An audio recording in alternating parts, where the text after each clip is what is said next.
loves, it's Coretta coming to you with another video. Today I'll be giving tips to all college students, but especially college freshmen, on how to survive college, how to handle this workload, and how to survive e-learning during this whole COVID pandemic. So without further ado, let's get started. Alright, so my first tip is to go to class. I know it sounds silly, I know you're probably like, duh, I'm gonna go to class. A lot of people don't, including me. I have skipped class before. Make sure you go to class. When you're actually in class, you're listening to your professor, you're writing notes. It all helps you to do better and to perform better on your quizzes or your tests or your grades in general. So don't be lazy, hold yourself accountable. You don't have your parents anymore to be like, get up or make your lunch if they were still doing that. No, you have to be the one to push yourself and to motivate yourself. So make sure that you are going to class. Alright, so my second tip is to stay organized. College is difficult, but with organization, you can make it that much easier.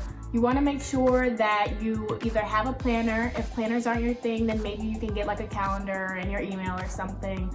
Another thing that helps me is color coordination. Depending on the class, you want to color coordinate your notebook or your binder to that class and make sure that everything for that class stays in that binder and that notebook. Don't mix it up, because then you're going to end up confused, and that's what we're trying to avoid. So yeah, color coordination. You can also set reminders in your phone. Say like, hey, this quiz is coming up. Hey, this homework assignment is due tomorrow. Try not to procrastinate. When you're assigned something, you want to make sure that you do it that day. I read somewhere, a study or something like that the most successful people, when they're assigned homework or assigned something, that they do it that day to just knock it out and then, take on whatever the task is tomorrow. So make sure you do that. Also with the reminders in your phone, you want to make sure that you set the reminder for 2 days before or as soon as you're assigned it, so that you're not looking at your phone the day of and then remembering it. Okay, my third tip is to reach out to your professors. This is not high school. Your teacher is not about to run after you and be like, hey, you got this, do. Hey, you got this, do. No, none of that. They are gonna hold you accountable for it. So if you're struggling, if you're behind or something, if you go to class and you're feeling a little shaky, like, oh, I didn't really understand that, go to office hours. If you don't know what office hours are basically a designated time that the professor has in his or her office where students are welcome to come and ask questions and get that one-on-one interaction.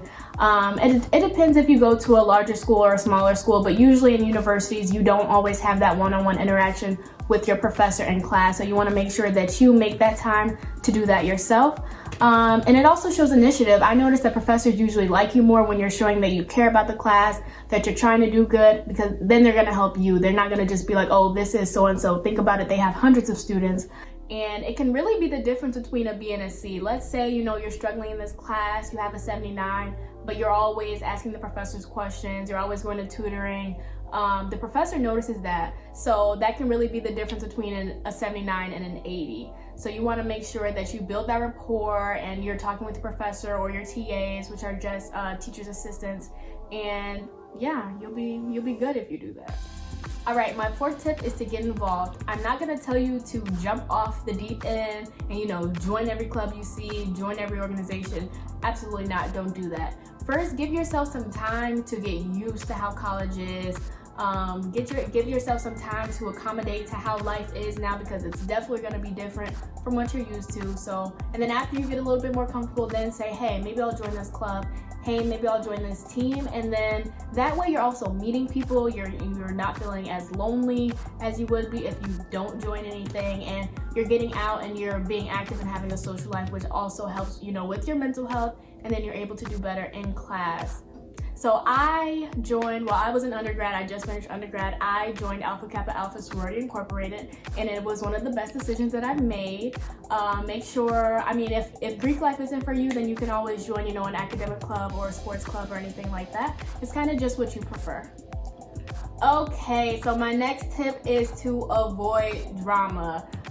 College is just like high school, it's just bigger. So you still have those haters, you still have those people who want to talk about you or, who want to go back and forth with you. Avoid that. You're not here for that. You're here to get a degree and make money in the future. So keep that in mind. And with that, I want to say avoid those upperclassmen boys or men.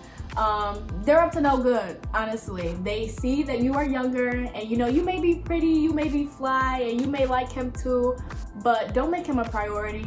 Don't make him a priority, sis. Make sure that you focus on your schoolwork. That is what you're there for. Also with that, I mean, yeah, college is not like, you know, in the movies when it's like, oh, you go to college and you meet your husband. I mean, it is that for some people, but you want to make sure that you are focused on what you're there for. Okay, so that wraps up my video. If there was anything that I missed or anything that you wanted to hear, make sure that you comment that down below. As always, thank you so much for watching my video. Please like, comment, subscribe, and share, and I'll see you guys next time.